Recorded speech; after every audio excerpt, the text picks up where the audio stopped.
Assalamualaikum warahmatullahi wabarakatuh. Kami dari kelompok 5 mata kuliah metode kuantitatif bisnis yang diampu oleh Ibu Titis Fatarina Mahfira, SEMSM, dengan dosen praktisi Mas Yongki Khairul Anam, Estat, akan mempresentasikan hasil tugas besar kita yang berjudul Pengaruh Tingkat Inflasi, Suku Bunga SBI, Nilai Kurs Dolar IDR USD, dan juga indeks Dow Jones DJIA terhadap pergerakan indeks harga saham gabungan atau IHSG di Bursa Efek Indonesia atau BI pada periode 2018 hingga 2022. Kelompok 5 terdiri dari 4 mahasiswa. Yang pertama ada saya sendiri, Gita Safitri, dengan NIM 17056, 21058. Kemudian ada Muhammad Ihsan dengan NIM 17056, 21056. Muhammad Iqbal Yuliansyah dengan NIM 17056, 21091, dan juga Nanda Sari Hidayah dengan NIM 17056, 21006. Oke, yang pertama adalah bab 1, yaitu pendahuluan. Ya, baik. Sebelum kita masuk ke pembahasan inti, saya ingin memberitahukan sedikit mengenai latar belakang dari kami. Yang pertama, ada pasar modal. Pasar modal memiliki peranan yang penting dalam perekonomian suatu negara karena berfungsi dalam dua hal utama. Yang pertama, pasar modal berfungsi sebagai sarana bagi perusahaan untuk mendapatkan pendanaan dari masyarakat atau investor. Fungsi yang kedua, memberikan kesempatan kepada masyarakat untuk berinvestasi dalam berbagai instrumen keuangan, seperti saham, obligasi, reksadana, dan yang lainnya. Fokus kita di sini yaitu saham karena kita akan membahas mengenai indeks harga saham gabungan. Selanjutnya, ada beberapa faktor ekonomi makro yang mempengaruhi investasi saham di Bursa Efek Indonesia. Misalnya tingkat inflasi, tingkat suku bunga sertifikat Bank Indonesia atau SBI, dan nilai tukar mata uang asing. Ketika inflasi tinggi, daya beli masyarakat menurun dan harga faktor produksi meningkat. Akibatnya, orang cenderung memiliki pandangan pesimis terhadap prospek perusahaan yang terkena dampak inflasi. Hal ini dapat mempengaruhi harga saham perusahaan dan berdampak pada pergerakan harga saham di BI. Investor memiliki opsi investasi lain yang dapat mempengaruhi transaksi saham di bursa efek, yaitu investasi dalam mata uang asing, atau sering kita sebut sebagai investasi forex atau foreign exchange, terutama dalam bentuk dolar Amerika Serikat. Selanjutnya ada beberapa penelitian terdahulu yang relevan dengan penelitian kami, yaitu dari Wicaksono, Darsana dan Chandra Diningrat, dan dari Jayanti et al. Yang dapat dilihat dari presentasi ini.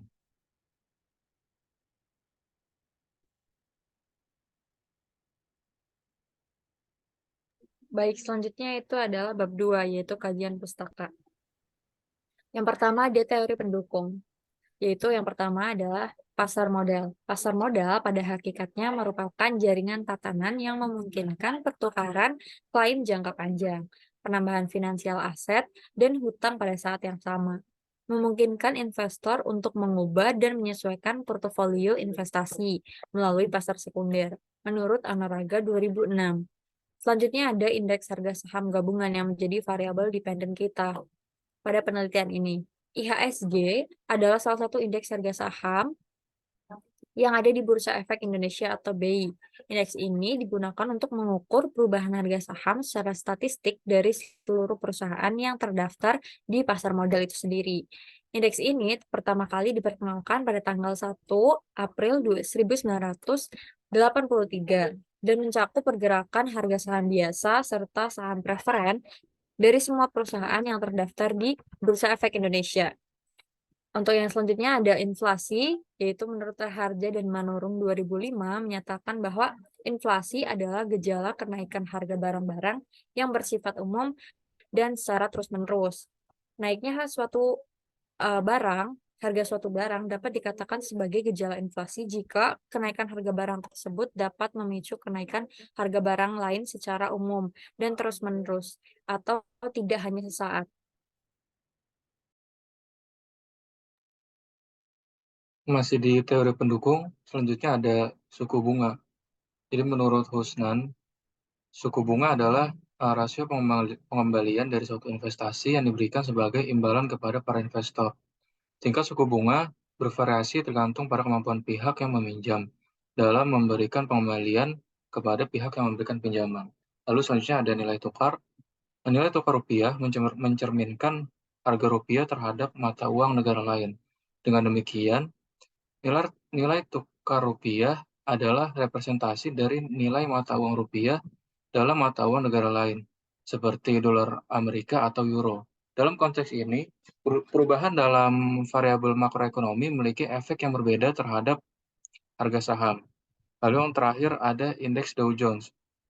Indeks saham Dow Jones yang juga dikenal sebagai Dow Jones Index didirikan oleh Charles Dow, editor The Wall Street Journal dan pendiri Dow Jones and Company. Pada tanggal 26 Mei tahun 1896, pada awalnya, indeks Dow Jones terdiri dari 20 perusahaan industri. Selanjutnya pada tahun 1928, saham-saham yang terdaftar dalam Dow Jones dikembangkan menjadi 30 saham perusahaan industri terbesar atau blue chip di Amerika Serikat yang telah go public. Oke, yang selanjutnya adalah kerangka teori. Jadi, bagian ini itu menggambarkan bahwa inflasi, suku bunga SBI, nilai kurs dolar, dan indeks Dow Jones itu berpengaruh terhadap indeks harga saham gabungan atau IHSG. Jadi next. Yang selanjutnya adalah pengembangan hipotesis. Yang pertama adalah pengaruh inflasi terhadap indeks harga saham gabungan. Jadi, berdasarkan penelitian sebelumnya oleh Larasati dan Topo Wijono pada tahun 2017 dan penelitian-penelitian yang lainnya mengatakan bahwa tingkat inflasi memiliki pengaruh negatif dan signifikan terhadap indeks harga saham gabungan.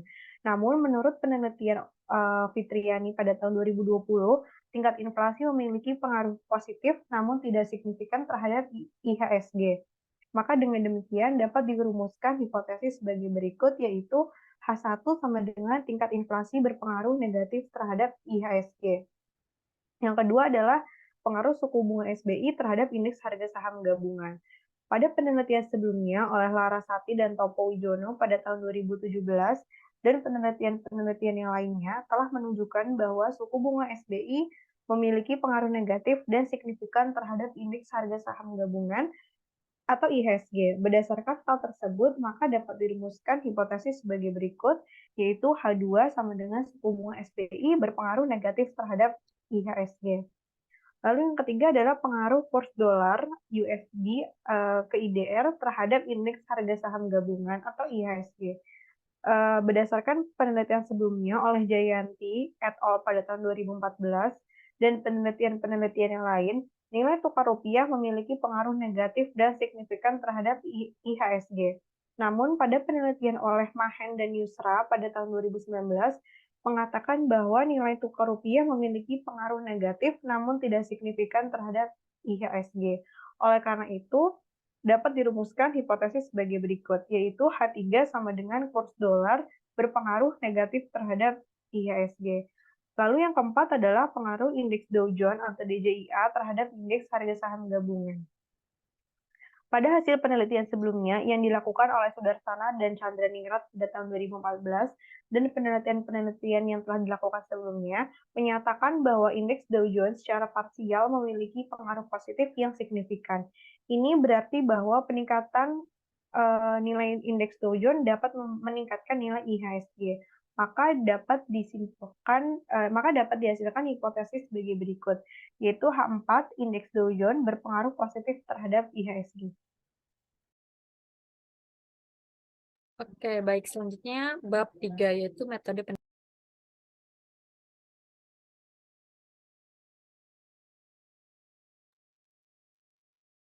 Pertama ada unit analisis, populasi, dan sampel.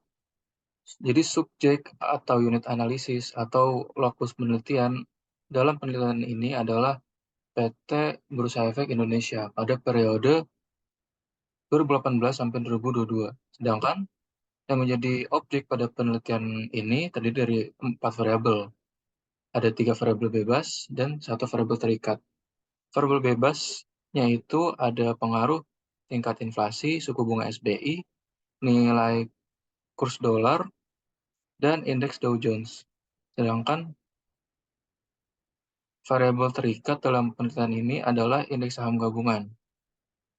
Populasi dalam penelitian ini adalah indeks saham bursa efek di seluruh dunia, sedangkan untuk sampelnya adalah indeks harga saham gabungan di BI. Penentuan IHSG sebagai sampel berdasarkan teknik purposive sampling. IHSG yang dipilih berdasarkan kriteria tertentu yang diinginkan, yaitu pertama merupakan salah satu indeks harga saham di BI, terus merupakan indeks yang menggunakan harga saham seluruh perusahaan emiten yang tercatat di BI, dan merupakan indeks yang mencerminkan kinerja pasar modal secara umum. Nah, di bagian kedua ini kita akan membahas mengenai teknik pengumpulan data. Data yang kita gunakan ialah data kuantitatif secara time series atau data yang diurut secara waktunya. Data ini bersumber dari data sekunder, yaitu data yang diperoleh secara tidak langsung atau melalui informasi yang didapatkan dari buku, dokumen, maupun situs lembaga tertentu. Data untuk penelitian ini bersumber dari situs, yaitu pertama ada situs www.id.investing.com berupa data penutupan setiap akhir bulan untuk indeks harga saham gabungan atau IHSG dan indeks Dow Jones atau DJIA. Selanjutnya, data bersumber dari situs www.bi.go.id berupa data tingkat inflasi, suku bunga SBI, dan nilai kurs dolar Amerika Serikat. Semua data variabel ini yang diambil adalah data bulanan pada periode 2018 sampai dengan 2022. Baik, selanjutnya adalah operasionalisasi variabel. Variabel respon atau variabel dependent merupakan variabel yang dipengaruhi oleh variabel independen atau variabel prediktor. Dalam penelitian ini, variabel terikat, variabel dependennya adalah indeks harga saham gabungan atau IHSG, atau bisa juga disebut dengan Y. Data IHSG yang telah dikumpulkan, dihitung, serta dicatat perubahan serta pergerakannya di Bursa Efek Indonesia. Penelitian ini menggunakan data IHSG bulanan seperti yang sudah dijelaskan pada teknik pengumpulan data sebelumnya selama periode 5 tahun, mulai dari Januari 2018 hingga Desember 2022. Variabel prediktor atau variabel independen yaitu merujuk pada variabel yang memiliki potensi untuk mempengaruhi variabel dependen atau variabel respon. Dalam konteks ini, variabel independen atau variabel bebas X adalah faktor-faktor eksternal yang memiliki dampak signifikan terhadap indeks harga saham gabungan di Indonesia, yaitu Y. Faktor-faktor tersebut yaitu yang pertama ada X1, tingkat inflasi, X2 suku bunga SBI, X3 adalah nilai kurs dolar, dan juga X4 nilai indeks Dow Jones atau DJIA. Yang selanjutnya adalah teknik analisis. Dalam penelitian ini digunakan teknik analisis data kuantitatif untuk mengestimasi pengaruh secara kuantitatif dari beberapa variabel independen terhadap variabel dependen, baik secara simultan maupun secara parsial. Hubungan fungsional antara variabel independen dan variabel dependen akan dijelaskan menggunakan regresi berganda. Metode analisis yang digunakan adalah regresi model linear. Yaitu persamaannya adalah Y sama dengan C, B1, X1 ditambah B2 dikali X2, ditambah B3 dikali X3, ditambah B4 dikali X4, ditambah E. Dengan keterangan Y sebagai indeks harga saham gabungan IHSG, C sebagai konstanta, B1, B2, B3, dan 4 sebagai koefisien regresi, X1 sebagai tingkat inflasi, X2 sebagai tingkat suku bunga SBI, X3 sebagai nilai kurs USD dolar, X4 sebagai indeks Dow Jones atau DJIA, dan E adalah error. Selanjutnya yaitu bab 4, hasil serta pembahasan. Yang pertama adalah deskripsi data. Jadi berdasarkan hasil uji statistik deskriptif statistik menunjukkan bahwa jumlah data untuk setiap variabel dalam penelitian ini adalah 60. Yang pertama itu ada IHSG. Variabel IHSG itu memiliki nilai terkecil atau minimumnya terjadi pada bulan Maret 2020, yaitu sebesar 4.538,9 dengan nilai terbesarnya atau maksimum 7.228,91 yang terjadi pada bulan April tahun 2022, serta memiliki mean atau nilai rata-rata sebesar 6.161,2952 dengan standar deviasinya adalah 648,18981. Nilai minimum IHSG ini terjadi pada saat kasus wabah COVID-19 masuk ke Indonesia yang diumumkan pada tanggal 2 Maret 2020 oleh Nurmasari 2020. Selanjutnya ada variabel inflasi. Variabel inflasi memiliki nilai minimum 1,32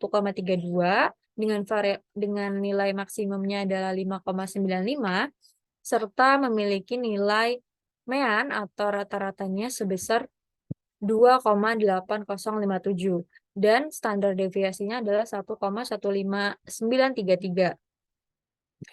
Oke, masuk ke variabel yang lainnya itu variabel suku bunga yang memiliki nilai terkecilnya itu sebesar 3,50 dengan nilai terbesarnya itu 6,00 serta rata-ratanya sebesar 4,5000 dengan standar deviasinya adalah 0,92745. Selanjutnya adalah variabel kurs dolar yang memiliki nilai terkecil sebesar 13.880,36, nilai terbesarnya adalah 16.367,43 serta rata-ratanya atau meannya adalah 14.924,96 dengan standar deviasinya adalah 494,9304. Variabel yang terakhir adalah indeks Dow Jones yang memiliki nilai terkecil atau minimumnya adalah 21.917,16 dengan nilai terbesar maksimumnya yaitu 36.338,30 serta rata-rata atau meannya yaitu 29.012,16 dengan standar deviasinya adalah 4.034,074.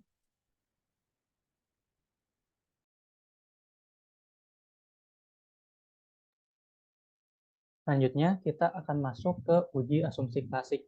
Jadi, sebelum kita membahas mengenai uji F dan uji T-nya, perlu dilakukan uji asumsi klasik dulu untuk melihat apakah model ini layak digunakan atau tidak. Uji asumsi klasik ini terdiri dari uji normalitas, uji multikolinearitas, uji heterokedastisitas, dan uji autokorelasi. Jika semua asumsi ini terpenuhi, maka data ini sudah layak digunakan. Nah, seperti yang dilihat dalam presentasi ini, ada dua gambar yang mana gambar pertama yaitu gambar sebelum transformasi dan gambar setelah transformasi. Yang artinya berarti sebelumnya data kita ini tidak memenuhi uji asumsi dan setelah dilakukan transformasi baru memenuhi uji asumsi. Langsung kita masuk saja ke uji normalitasnya. Pertama kita lihat dari grafiknya ini.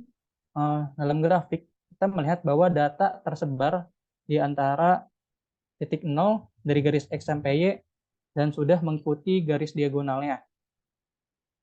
Selanjutnya kita lihat nilai signifikansinya yaitu sebesar 0,200 yang mana lebih besar dari nilai alfa 0,05.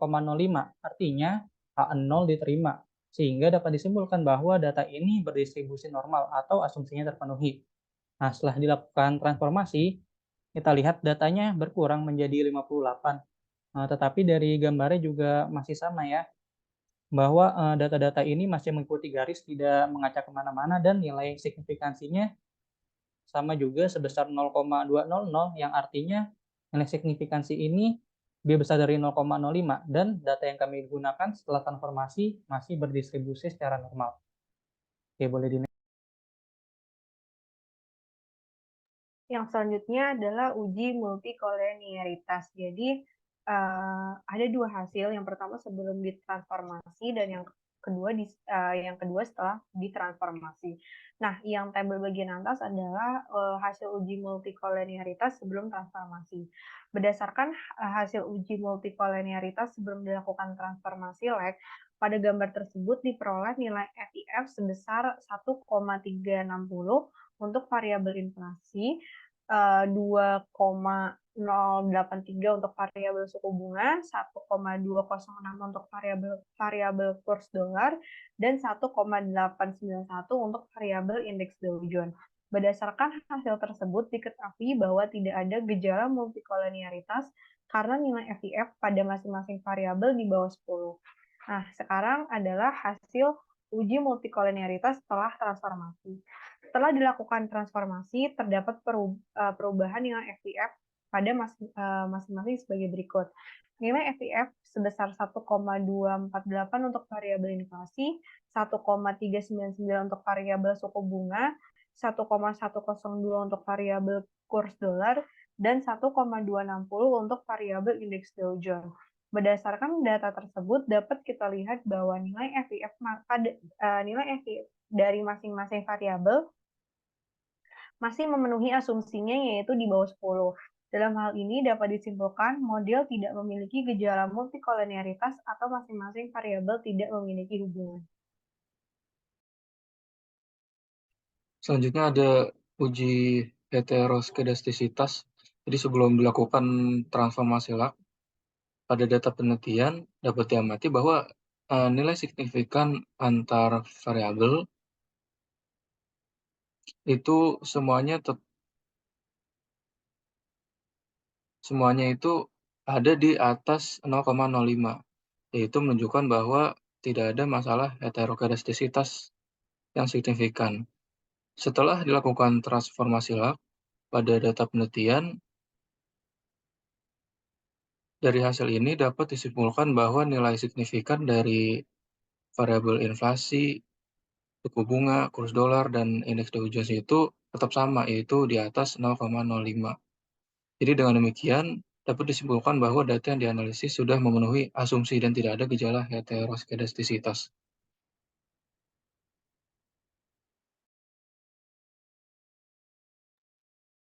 Selanjutnya ada uji asumsi klasik yang terakhir, yaitu uji autokorelasi.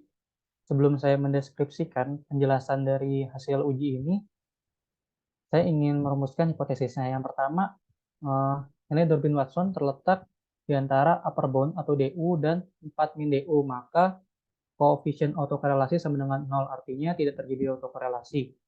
Yang kedua, bila nilai Durbin-Watson berada lebih rendah daripada batas bawah atau lower bound DL, maka koefisien autokorelasi lebih dari 0, artinya terjadi autokorelasi positif. Yang ketiga, bila nilai DW lebih besar dari 4 min DL, maka koefisien autokorelasi kurang dari 0 berarti ada autokorelasi negatif. Dan yang keempat, bila nilai DW terletak di antara DU dan DL, atau nilai Durbin-Watson terletak di antara 4 min DU dan 4 min DL, maka hasilnya tidak dapat disimpulkan.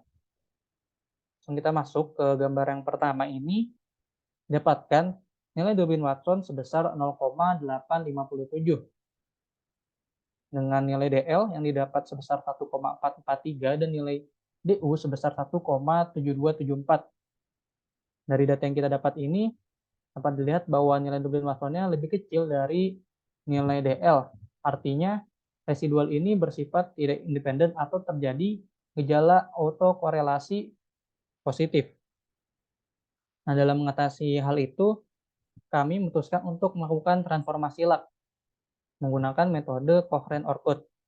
Jadi yang sebelumnya ada 60 data menjadi 58 data karena kita melakukan transformasi log sebanyak 2 kali.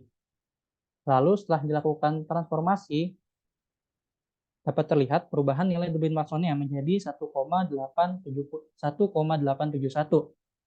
Karena data yang dianalisis sudah berkurang, maka terdapat perbedaan juga pada nilai DU dan DL-nya.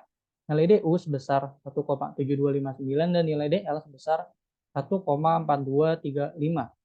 Dalam data ini diperoleh hasil yang baru, yaitu nilai Durbin-Watsonnya memenuhi hipotesis yang kedua, yaitu DU lebih kecil dari D, lebih kecil dari 4 min DU, atau 1,7259 lebih kecil dari 1,871, lebih kecil dari 2,2741. Artinya tidak terjadi gejala autokorelasi atau residual bersifat independen. Setelah dilakukan transformasi, didapat data yang kita gunakan ini memenuhi semua uji asumsinya. Sehingga kami memutuskan untuk menggunakan data setelah transformasi ini untuk melakukan uji F dan uji T-nya. Oke, boleh. Baik, selanjutnya setelah melakukan uji asumsi klasik, terdapat uji F atau uji kelayakan dengan hipotesis yang pertama adalah bahwa jika angka signifikansi uji F-nya adalah kurang dari sama dengan 0,05, maka menandakan variabel bebas yang digunakan secara bersamaan layak untuk mendefinisikan variabel terikat yang digunakan. Yang kedua adalah jika angka signifikansi uji F-nya adalah lebih besar dari 0,05, menandakan variabel bebas atau variabel prediktor yang digunakan secara bersamaan tidak layak untuk mendefinisikan variabel dependen atau variabel respon yang digunakan. Dapat dilihat di sini pada tabel ANOVA, berdasarkan hasil uji kelayakan, dapat dilihat bahwa angka uji signifikansi F-nya yaitu 0,000, di mana ini artinya adalah lebih kecil dari 0,05, yang menunjukkan bahwa variabel suku bunga SBI, variabel inflasi, nilai tukar, serta indeks Dow Jones secara simultan mampu menjelaskan variabel indeks harga saham gabungan. Yang dari sini juga menandakan bahwa variabel bebas yang digunakan dalam model ini adalah layak untuk mendefinisikan variabel terikat atau variabel respon yang digunakan. Kemudian ada uji koefisien determinasi atau R-square. Dapat dilihat pada tabel model summary bahwa berdasarkan hasil uji tersebut, nilai koefisien R-square-nya adalah 0,558 atau sama dengan juga 55,8%. Artinya bahwa variabel independen atau variabel prediktor berpengaruh terhadap variabel respon sebesar 55,8% dan sisanya sebesar 44,2% dipengaruhi oleh variabel-variabel lain yang tidak termasuk dalam model. Hasil ini merupakan didapat dari data yang telah ditransformasi.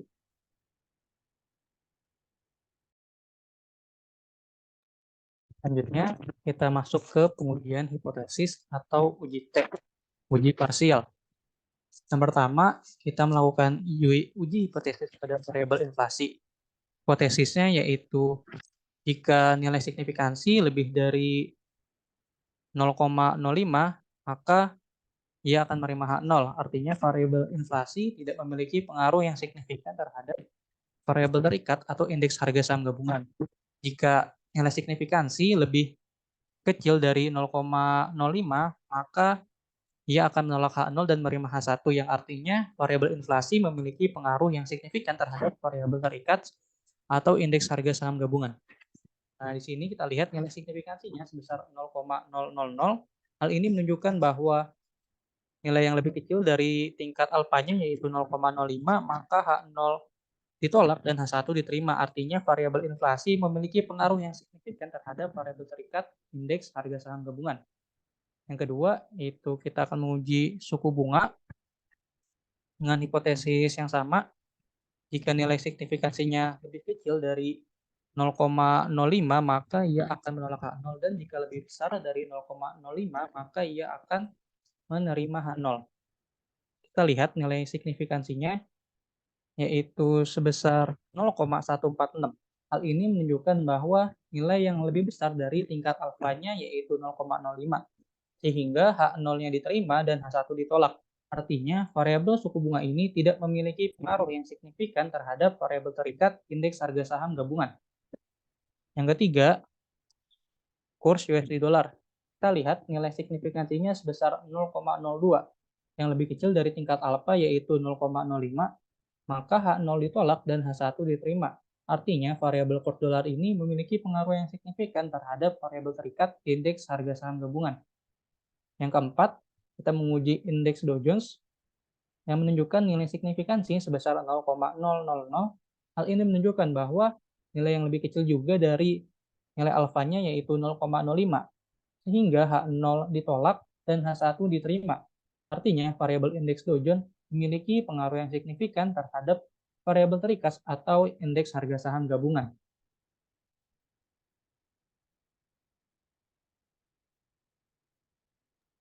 Oke, yang selanjutnya adalah pembahasan.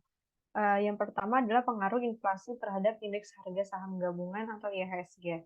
Berdasarkan hasil penelitian menunjukkan bahwa inflasi terhadap indeks harga saham gabungan menunjukkan hasil beta sama dengan 265,433 dan berpengaruh secara positif dan signifikan. Artinya setiap kenaikan 1%, maka akan menaikkan nilai IHSG sebesar 265,433 dan begitu pun sebaliknya. Lalu yang selanjutnya adalah pengaruh suku bunga SBI terhadap indeks harga saham gabungan. Berdasarkan dari hasil penelitian menunjukkan bahwa suku bunga SBI terhadap indeks harga saham gabungan menunjukkan hasil beta sama dengan 128,237 berpengaruh positif dan tidak signifikan. Artinya setiap kenaikan 1% suku bunga SBI akan menaikkan nilai IHSG sebesar 128,337 dan begitu pun sebaliknya. Selanjutnya ada pengaruh nilai kurs dolar AS terhadap indeks harga saham gabungan. Berdasarkan hasil penelitian menunjukkan bahwa nilai kurs dolar AS terhadap indeks harga saham gabungan menunjukkan hasil beta sama dengan minus 0,301 dan berpengaruh secara negatif dan signifikan. Artinya, setiap kenaikan Rp1 kurs dolar AS akan menurunkan nilai IHSG sebesar 0,301 dan begitu sebaliknya. Lalu yang terakhir ada pengaruh indeks harga saham Dow Jones terhadap indeks harga saham gabungan.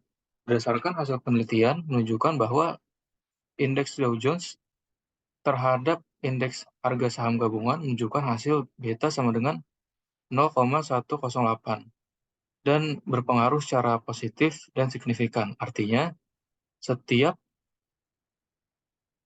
kenaikan Rp1, nilai indeks Dow Jones akan menaikkan nilai IHSG sebesar 0,108 dan begitu sebaliknya.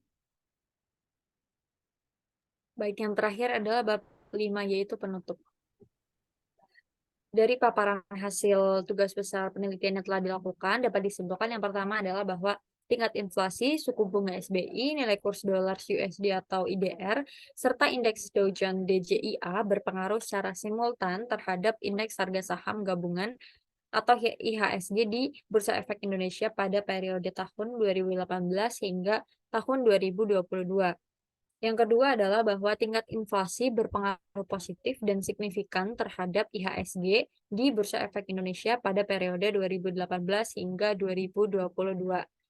Yang ketiga ada tingkat suku bunga SBI yang tidak berpengaruh signifikan terhadap IHSG di Bursa Efek Indonesia pada periode 2018 hingga 2022.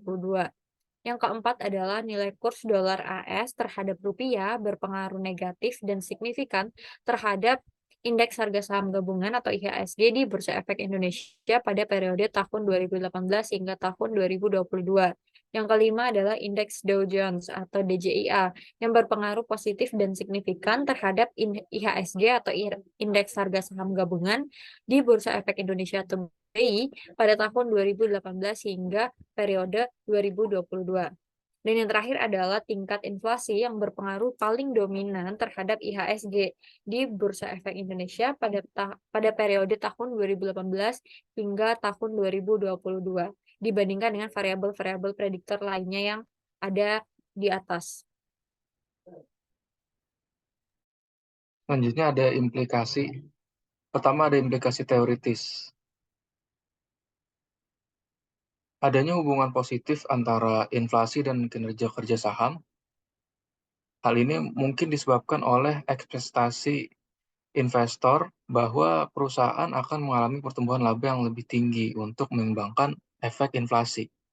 Sedangkan untuk suku bunga SBI tidak memiliki dampak yang signifikan terhadap kinerja pasar saham. Ini bisa mungkin disebabkan oleh faktor-faktor lain yang lebih dominan dalam mempengaruhi pergerakan harga saham, seperti faktor fundamental perusahaan dan sentimen pasar. Lalu nilai kurs dolar terhadap rupiah memiliki pengaruh negatif terhadap pergerakan IHSG di BI. Hal ini dapat dijelaskan oleh efek kompetitivitas perusahaan yang berorientasi ekspor, di mana penguatan dolar dapat menyebabkan penurunan kinerja dan harga saham perusahaan tersebut. Teori ini menyoroti pentingnya faktor eksternal seperti nilai tukar dalam mempengaruhi pasar saham domestik. Lalu pergerakan indeks Dow Jones memiliki pengaruh positif terhadap pergerakan IHSG. Hal ini mengindikasikan adanya keterkaitan dan interdependensi antara pasar saham global dan pasar saham Indonesia. Teori ini menunjukkan bahwa faktor-faktor global seperti kinerja DJIA dapat mempengaruhi sentimen investor dan arah pergerakan IHSG. Lalu yang kedua ada implikasi praktis. Jadi investor dapat menggunakan informasi mengenai tingkat inflasi, suku bunga SBI, nilai kurs dolar, dan indeks Dow Jones untuk menginformasikan keputusan investasi mereka di Bursa Efek Indonesia. Mereka dapat mempertimbangkan faktor-faktor makroekonomi dan pengaruh pasar global dalam menganalisis potensi pergerakan indeks harga saham gabungan di BI.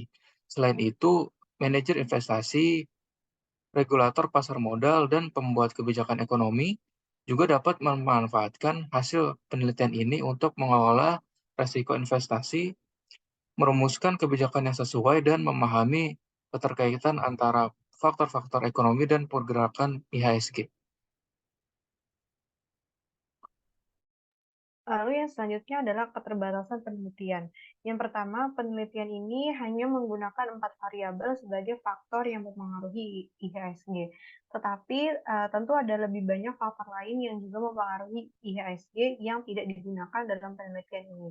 Oleh karena itu, untuk penelitian selanjutnya disarankan untuk menggabungkan lebih banyak variabel independen seperti harga minyak dunia, harga emas dunia, dan faktor-faktor yang lainnya.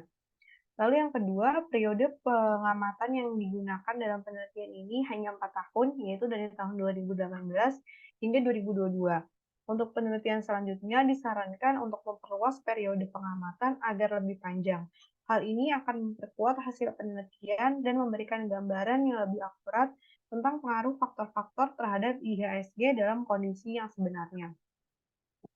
Lalu yang ketiga adalah dalam penelitian ini hanya satu indikator eksternal yang digunakan, yaitu indeks Dow Jones, untuk mengukur faktor eksternal yang terjadi di luar negeri dan berpotensi mempengaruhi indeks harga saham gabungan. Namun ada beberapa indikator lain yang dapat digunakan untuk mengukur faktor eksternal tersebut. Sebaiknya untuk penelitian selanjutnya dapat digunakan penggunaan kombinasi dari beberapa indikator yang lebih banyak untuk memperoleh pemahaman yang lebih komprehensif mengenai pengaruh faktor eksternal terhadap indeks harga saham gabungan.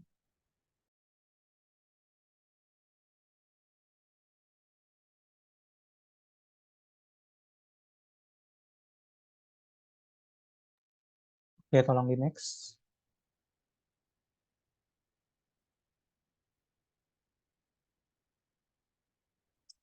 Pada bab 5, yang bagian keempat atau yang terakhir, yaitu rekomendasi bagi penelitian selanjutnya. Bagi investor yang ingin menginvestasikan modalnya di pasar modal Indonesia, sebaiknya memperhatikan tingkat suku bunga SBI agar mendapatkan return yang optimal. Karena dengan adanya tingkat suku bunga SBI yang menurun, maka akan mengakibatkan banyak investor memilih investasi di pasar saham dibandingkan menyimpan uangnya di pasar uang, sehingga daya beli saham akan naik dan indeks harga saham gabungan ikut naik. Yang kedua, bagi investor, perlu memperhatikan juga fluktuasi inflasi agar mendapatkan return yang optimal. Karena ketika inflasi naik dalam batas yang wajar, hal ini akan mengakibatkan meningkatnya daya beli saham yang dapat mencerminkan meningkatnya indeks harga saham gabungan atau IHSG. Yang ketiga, bagi para investor, perlu memperhatikan tingkat nilai tukar rupiah agar mendapatkan return yang optimal. Karena ketika nilai tukar rupiah terhadap dolar yang melemah akan mengakibatkan menurunnya minat daya beli saham yang dapat mencerminkan menurutnya indeks harga saham gabungan atau IHSG. Yang keempat, bagi para investor perlu memperhatikan laju indeks saham negara lain, seperti dalam penelitian ini, yaitu indeks Dow Jones, agar mendapatkan return yang optimal. Karena besarnya pengaruh Amerika Serikat terhadap perekonomian dunia mengakibatkan ketika indeks Dow Jones naik, maka indeks harga saham gabungan atau IHSG pun juga akan naik. Yang terakhir, bagi penelitian selanjutnya, dapat lebih mengembangkan penelitian ini dengan menggunakan variabel atau indikator yang lebih beragam, baik faktor eksternal yang terjadi di dalam negeri maupun faktor eksternal yang terjadi di luar negeri, karena terdapat banyak indikator yang mampu mempengaruhi indeks harga saham gabungan atau IHSG yang tidak dilakukan dalam penelitian ini, sehingga investor mendapatkan informasi yang lebih lengkap dan dengan adanya penelitian yang menggunakan banyak indikator. Apabila penelitian memberikan banyak informasi, maka juga dapat digunakan sebagai dasar pengambilan keputusan penting untuk kita sebelum berinvestasi pada pasar saham di Indonesia.